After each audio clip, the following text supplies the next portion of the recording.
Hello and welcome. What we're going to be looking at in this video is we're going to be looking at basically how to use sensory and emotional language and doing so in an effective way. Now, basically, it's essential for establishing a connection between what you're writing and those who are going to be reading your story. Now, the purpose behind using it is basically, as I said, it is that connection. And why people want to be connected to something and how people get connected to something is through this kinds of language. Now, when I say sensory and emotional, you might be saying, well, isn't that just about seeing, thinking, hearing, and basically the way people think, the way that they feel things, all those different aspects of, I guess, human behavior.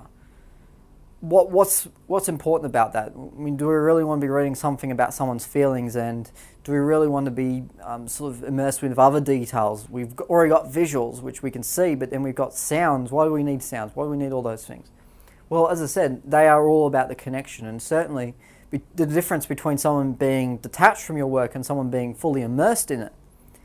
And when you're basically, when I'm marking work, and if I'm immersed in it, means that I'm concentrating on what you've written rather than necessarily the mistakes you've made. But the other thing is, and the outcome of you basically being able to write a meaningful and powerful story, one that has complexity and subtlety and all those different things, then using these kinds of language is basically key to that. And it's something that you basically allows you to tell your story a lot more meaningfully than if you don't have it there. Alright, in this video basically we're going to go through the various types, and we're going to use the methods in which they can be used effectively. So we'll just get straight into it. So as the name implies, for sensory language is all about the 5 senses, but we're going to take away one, because we remove sight from this list because we've already covered it with imagery and we cover it through descriptive language. So we only really need to focus on these other 4: sound, taste, smell and touch, and these are often really ignored by students because of the fact that, well, we've already got visual, so why do we need the others? Well, the one thing is, as I said, that this really helps with immersion and really helps to make your work three-dimensional. In other words, if I'm describing something using sounds, taste, smell and touch, I'm not just looking at something like it's on TV. I'm actually there. I'm starting to picture myself there more, and particularly if you're describing, for instance, a forest or something like that, it's not just, if you're walking through a forest, it's not just seeing trees, it's about feeling the chill of the air, it's about smelling the either the rain or the dampness or the dryness or the different plants. I mean, even the taste, you say, oh, well, do you go around tasting trees? No, of course not. But you taste for particular dryness of the air or whatever it may be, and those sorts of things. And you start to really put yourself there rather than sort of watch it like you were watching it on TV, which is the big part of reason why you use these different senses. And the reason why we also omit sight from this as well is because sight is, as I said, all too often covered. So really, the focus on sensory language means that you start to rely on things other than sight. Obviously, you still use the visual descriptions, but you can use others as well. And basically, as I said, it makes your work immersive. So it starts to make it three-dimensional. It starts to make it fourth-dimensional, where you start to go into it. So it really helps to bring it off the page and into your imagination, which is really the point of it. Now, offering visual details, basically, as I said, is like watching TV.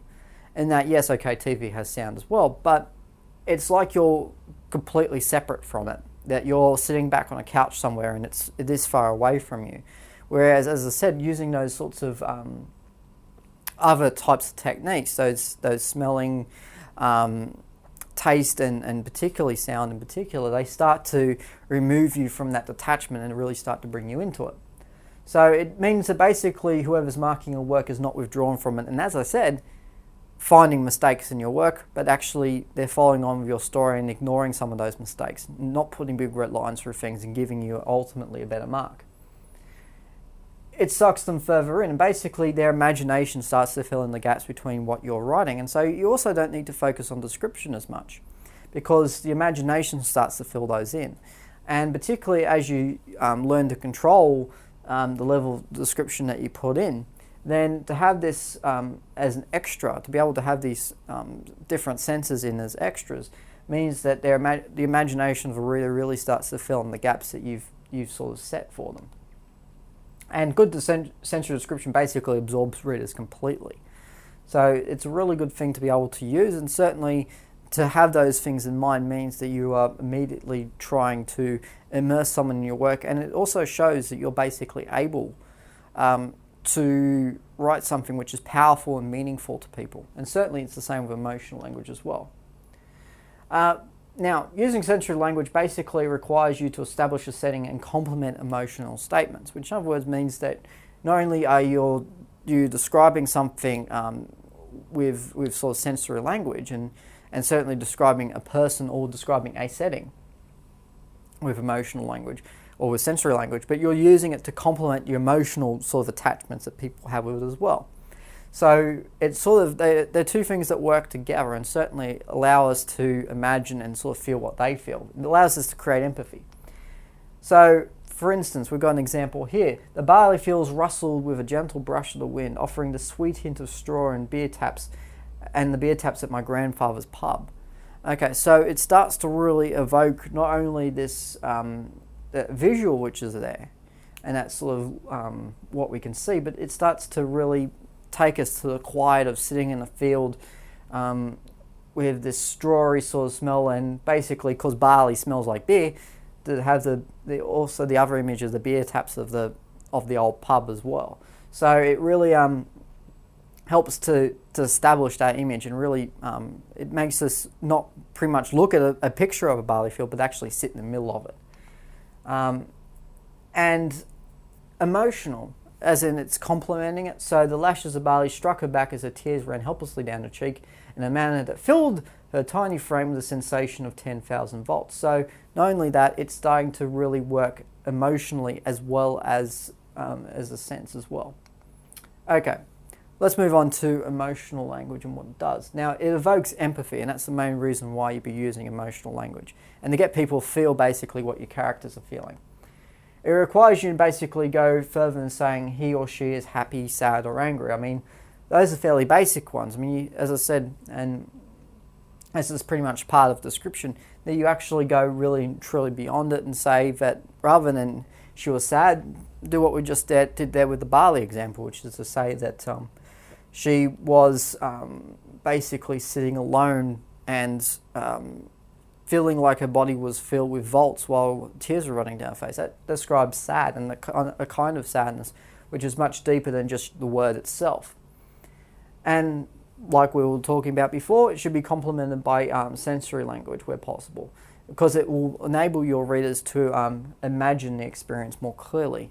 And this is a particularly vivid point as well, and that not only have we mentioned this before, but it's what emotional language does. I mean, if you are not feeling what they're feeling, then you're not really going to feel a part of it. If you don't feel empathy for them, you're not going to basically fall into that experience. And certainly, if you're just saying, oh, he felt sad at the end, okay, well, yeah, people feel sad all the time, I don't really care. But if it's something that you sort of remind people of when they feel sad, they go, oh, that is sad. I kind of feel that too now. So that's pretty much what you're doing. And again, it's about that immersion quality. So it's not just about simply saying, oh, well, I've got emotions in there. It's about actually getting people to feel what the characters are feeling and basically fall into your work even more. Okay, so yes, having emotions is one thing, but you need to be able to actually connect it to something.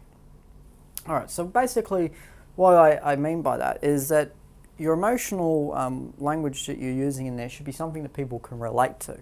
Now, the point behind that, as I said, is it's something that allows people to connect with what it is that you're trying to write and to try and show. But basically, the fact that people can relate to it means that you're essentially communicating effectively. And again, this is what you're trying to prove when you're writing a story, is that you're able to communicate with people. All right. So, for instance, if you say the girl was happy that she won $5, yes, it's an emotional response. She's happy. But it's fairly broad. I mean, anyone would be happy if they got something for nothing. And certainly, yeah, that does connect with people, but it could connect with people in a slightly deeper way than that. If you were to say instead, the girl held her $5 aloft with a proud and smug smile appearing with once only a scowl reigned after all the time she'd been left disappointed. And that's something people can relate to. Because how many times have you heard someone say, oh, I never win anything. I don't even win raffles at RSL or something else like that, if anyone goes to an RSL these days. All these descriptions here really help to connect with someone who has never won anything and really starts to go, oh yeah, I felt like that before when I won this thing. And they start to go into their own experiences. And when people start to go into their own bank of experiences and start to think about other things that have happened in their life and go, oh, that's happened to me, oh, that's true, then that's when you really start to connect with them. And that's when you really start to achieve some power with your work. And you don't have to be necessarily a great writer to be able to include these sorts of descriptions. And certainly by drawing on your own personal experience about how you felt when something like this may have happened, for instance, even for a small amount like $5, I mean, it's not a huge cash prize, and yet it's sort of that feeling of, yes, I've done something. I've actually got something for nothing for a change, rather than having to pay for everything and so forth. So it's one of those really powerful descriptions because of the fact that people can connect with, especially those who don't win anything, and even those who do win lots of things, whoever they may be, and those evil doers out there who do seem to win all the prizes that I don't win, at least anyway. Even they can connect with it because they can know someone who doesn't win things as often. So again, those sorts of descriptions sort of really appeal to a lot of people. And basically you're conveying experience everyone has when they win something, or at least most people have. So it goes onto a much deeper level than just simply saying, oh, she was happy that she won. Yay. Ooh, great for her. But this one, you sort of start to feel, oh yeah, it's like when I won that thing when I went down to that raffle, wherever it was. And I won that thing and how good I felt. And you start to sort of feel the same thing as well. And as I said, it connects.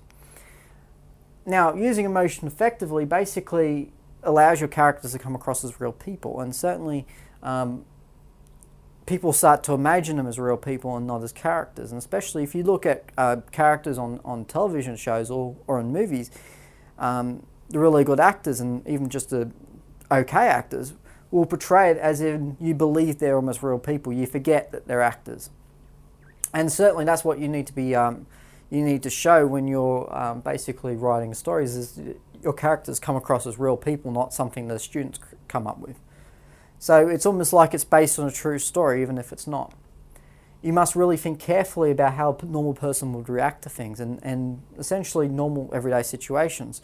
So if, for instance, if it's a death in the family, they don't just go, oh, well, that's tough and move on. They start to feel really deeply scarred and depending on the circumstance, depending on how they feel about that person, depending on a lot of things, you think about how they would react based on who they are and what they do. So it's not so much about simply saying, oh, well, they had a good run. Though people don't normally do that. They feel something different. And even if they're hiding what they truly feel, then again, there's something that you can use to show that too.